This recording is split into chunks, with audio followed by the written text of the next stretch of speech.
আসসালামু আলাইকুম ওয়া রাহমাতুল্লাহি ওয়া বারাকাতুহু। আলহামদুলিল্লাহ ওয়াসসালাতু ওয়াসসালামু আলা রাসূলিল্লাহ ওয়া আলা আলিহি ওয়া আসহাবিহি আজমাইন মান তাবি'আহুম বিইহসান ইলা ইয়াউমিদ্দিন, আম্মা বা'দ। সম্মানিত দর্শক এবং শ্রোতাবৃন্দ, আমরা আজকে ফুলসিরাত পর্ব ৬ এখানে যে বিষয়টা নিয়ে আলোচনা করব সেটা হলো ফুলসিরাতের উপর অতিক্রম করার বা চলার গতিবেগ নিয়ে। গতিবেগটি কেমন হবে? সংক্ষিপ্ত উত্তর হলো নিজ নিজ আমল হিসেবে, অর্থাৎ ফুলসিরাতের উপরে বা ফুলসিরাত অতিক্রম করার চলার যে গতি, অতিক্রম করার গতি হবে নিজ নিজ আমল হিসেবে, আমল অনুযায়ী। এ বিষয়ে আলোচনা করবো। সুতরাং যেমনটি আমল হবে তেমনটি গতি হবে। যেহেতু আমল বনে আদম সন্তানের বেশ কম হবে, এজন্য গতিও বেশ কম হবে। সুতরাং যতটুকু আমল অতটুকু গতি। নেক আপনার বা আমাদের নেক আমলই এটা নির্ধারণ করবে যে আমার গতি বা আমাদের গতি ফুলসিরাত উপর চলার বা ফুলসিরাত অতিক্রম করার গতি কতটুকু হবে বা কী পরিমাণে হবে। এই নেক আমলই হলো আমাদের ফুলসিরাত উপর চলার, পথ চলার, বলতে পারেন যে পেট্রোল, আমাদের জীবন গাড়ির চলার পেট্রোল, এটাই পেট্রোল। এই পেট্রোল যেখানে খতম হবে চলার গতি খতম হয়ে যাবে, সময় রাখতে হবে। সুতরাং নেক আমলই এই কঠিন পথ, যা অত্যধিক ভয়ঙ্কর এবং লম্বা পথ, এই নেক আমল অত্যধিক লম্বা এবং ভয়ঙ্কর পথ, এই অতিক্রম করার সিদ্ধান্ত আমাদেরকে নিতে হবে। এবং সিদ্ধান্ত নিতে হবে যে আমরা কোন গতিতে ওখানে পার হব, নিজ নিজ নেক এবং সেরে। সুতরাং আমার আমল আমাকে নির্ধারণ করতে হবে, সেভাবে গতি কেমন চাই তেমন আমল করতে হবে। এইটা হলো জরুরি।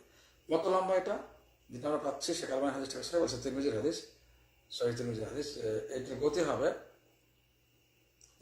মাসিরাতা 15 আলফ সানা, অর্থাৎ 15,000 বছরের পথ। 15,000 বছরের পথ।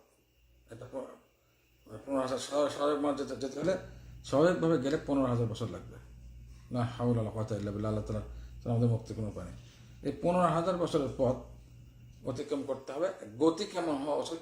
স্বাভাবিক গতিতে যা 15,000 বছর লেগে যাবে, বলে তাহলে জীবন বাকি আমাদের বয়স কত হবে যে 15,000 বছর লাগবে স্বাভাবিক গতিতে গেলে? বয়স অনন্ত, অসীমকাল। আপনার মৃত্যু আর হবে না, মনে রাখতে হবে। সুতরাং কী অবস্থা হবে চিন্তা করে দেখি আমরা।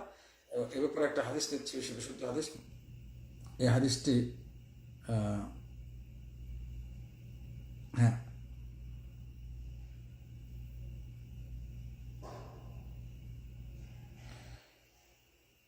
এই হাদিসটি সম্পর্কে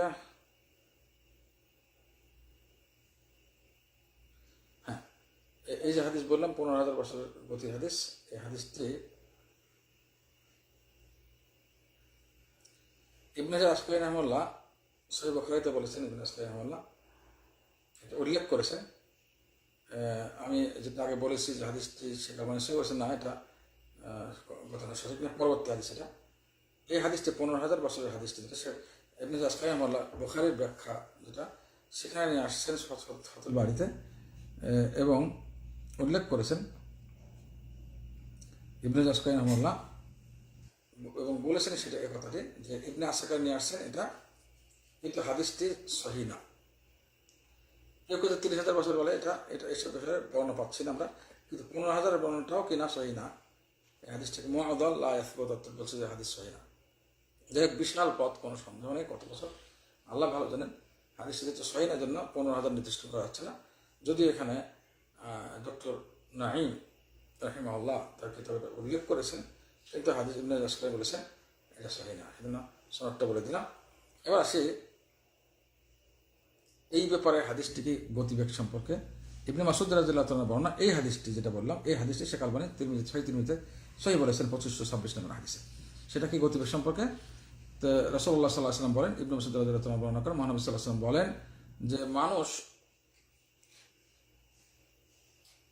জাহান্নামে যাবে বা জাহান্নামের উপর দিয়ে অতিক্রম করবে, এবং অর্থাৎ ফুলসিরাত, জাহান্নামের ফুলসিরাত তারপর অতিক্রম করবে। এই অতিক্রমটা হবে বিআমালিহিম, তাদের আমল হিসেবে। প্রথম গ্রুপ যারা নাকি যাবে একেবারে বিদ্যুৎ গতিতে, সুবহানাল্লাহ। এরপরে গ্রুপ যাবে বাতাসের গতিতে, এরপরে গ্রুপ যাবে ঘোড়ার গতিতে, হর্স পাওয়ার যাকে বলি আমরা। এরপরে গ্রুপ যাবে সাধারণ যানবাহনের গতিতে। এরপরের গ্রুপ যাবে যে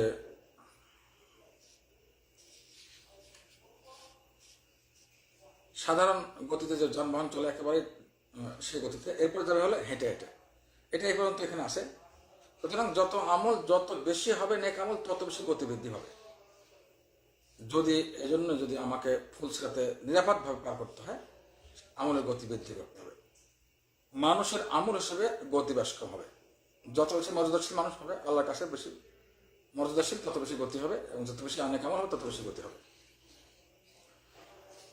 কেউ কেউ এমন হবে যে কিয়ামতের দিন ফুলসিরাতের উপরে কেউ আছে যে তার গতি স্টপ হয়ে যাবে, চলতে পারবে না সে, তার গতি স্টপ হয়ে যাবে। তা আমল অর্থাৎ ওখানে পেট্রোল খতম, তার পেট্রোল গাড়ির জীবনের পেট্রোল খতম হয়ে গেছে, আর গতি নাই, সে চলতে পারবে না সে। তাহলে ওকে কিভাবে নেওয়া হবে, ফুলসিরাত পার করা হবে? টেনে এসে, টেনে, অথবা একেবারে হামাগুড়ি দিয়ে। এটা তিনি বলেন, ডক্টর নাঈম বলেন রাহিমাহুল্লাহ, এটা কম আমলের কারণে না, বলছে তার পেট্রোল ওখানে খতম হয়ে গেছে, সে সামনের দিকে যেতে পারছে না, ওখানেই স্টপ হয়ে গেছে, আর চলতে পারবে না সে, ওখানে স্টপ হয়ে গেছে। আমল ছিল, এই জন্য তো সে পার হচ্ছে না, মুক্তি পাচ্ছে। তাকে টেনে এসে নেওয়া হবে, কারণ সে দুনিয়াতে ভালো কাজের প্রতিযোগিতা করে নাই, নেক কাজের প্রতিযোগিতা করে আগে যায়নি, যে ফুলসিরাতের জন্য ওখানে গতি বৃদ্ধি করার জন্য আগে প্রতিযোগিতামূলক কাজ করেনি, ভালো কাজ বেশি করতে পারে নাই, অথচ দুনিয়ার কাজে প্রতিযোগিতা করেছে, পৃথিবীর কাজে, টাকা পয়সা, ধন দৌলতের কাজে।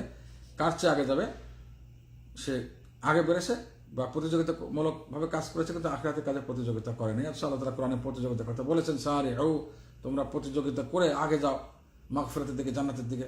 তো এগুলো সে ভ্রক্ষেপ করেনি, দুনিয়া থেকে, আখিরাত থেকে গাফিল ছিল, আর দুনিয়ার প্রতিযোগিতা বেশি করেছে দুনিয়ার মাল সম্পদ বৃদ্ধির জন্য। এই জন্য তার অবস্থা, আর পেট্রোল ওখানে খতম, ওখানে স্টপ হয়ে গেছে। এখন যদি আল্লাহ তাআলার ফয়সালা থাকে, তার নেক আমল এতটুকু আসছে 50% বেশি, তাকে টেনে হেসড়ে পার করানো হবে, টেনে হেসড়ে নিয়ে ওটা পার করানো হবে। যাই হোক, গতিবেগ সম্বন্ধে আরও কথা আছে ইনশাআল্লাহ বিদিনিল্লাহ। আগামীকাল এ বিষয়ে আরও বিষয়ে আলোচনা করা উচিত, পরবর্তী পর্বে 7 নম্বর পর্বে ইনশাআল্লাহ তাআলা। আল্লাহ তাআলা আমাদের সবাইকে আল্লাহ তাআলা নিজ মেহেরবানিতে ফুলসিরাত পার করার ব্যবস্থা করে দিন। আমাদের প্রত্যেকের উচিত হবে নেক কাজগুলো বেশি বেশি করা, এবং প্রতিযোগিতামূলকভাবে সামনে আগে এগিয়ে যাওয়ার জন্য ফুলসিরাতের সেই কঠিন অবস্থা যেন আমরা দ্রুত করতে পার হতে পারি আল্লাহ তাআলার মেহেরবানিতে। সেজন্য আমাদের উচিত হবে যে দুনিয়ার কাজে যেমন আমরা প্রতিযোগিতা করি মাল সম্পত্তি, ধন দৌলত বৃদ্ধির জন্য, আখিরাতের নেক আমলের জন্য আমরা শুধুমাত্র ফরজগুলো না, সুন্নতগুলো, নফলগুলো, মহানবী সাল্লাল্লাহু আলাইহি ওয়াসাল্লাম আদর্শগুলো পালন করে যেন আমরা প্রতিযোগিতা করে সামনে আগে যেতে পারি, যেন আমাদের স্পিড ওই দিনে বাড়ে, না হলে স্টপ হয়ে যাবে, পেট্রোল খতম হয়ে ওইখানেই স্টপ হয়ে যাবে। ট্রেনে হেসতে পার করতে হবে, তার কঠিন অবস্থা। যদিও বর্ণনাটা 15,000 বছরের বর্ণনাটা সহি না, ঠিক আছে, কিন্তু বিশাল পথ, কোনো সন্দেহ নেই, বিশাল পথ। ওই 30,000 15,000 বিভিন্ন কথাবার্তা আছে, কিন্তু হাদিসগুলো সেই সাব্যস্ত না হয়তো আমরা তাকে দিয়ে বলতে পারছি না, কিন্তু আমরা উল্লেখ করেছেন এই কথাগুলো, কিন্তু বিশাল পথ, কোনো সন্দেহ নেই। এবং এত আগে বর্ণনা চলে গেছে ফুলসিরাতে, এটা তলোয়ারের যে ধার আছে, ধারাল অত চিকন হবে, বা চাকুর ধারাল অংশ যে আছে, চাকুর উপর অংশ যেটা ধার দিতে কাটে, ওরকমভাবে সূক্ষ্ম হবে। এই হাদিসগুলো সহি সূক্ষ্ম হবে। আল্লাহ তাআলা আমাদের সবাইকে রক্ষা করুন, এবং সঠিক দিন যেন আমল করার দেওয়ার তৌফিক দান করুন, আমাদের জীবনের নেক আমলের গতি বৃদ্ধি করার তৌফিক দান করুন, যেন ফুলসিরাতের গতি বৃদ্ধি হয়। আসসালামু আলাইকুম ওয়া রাহমাতুল্লাহি ওয়া বারাকাতুহু।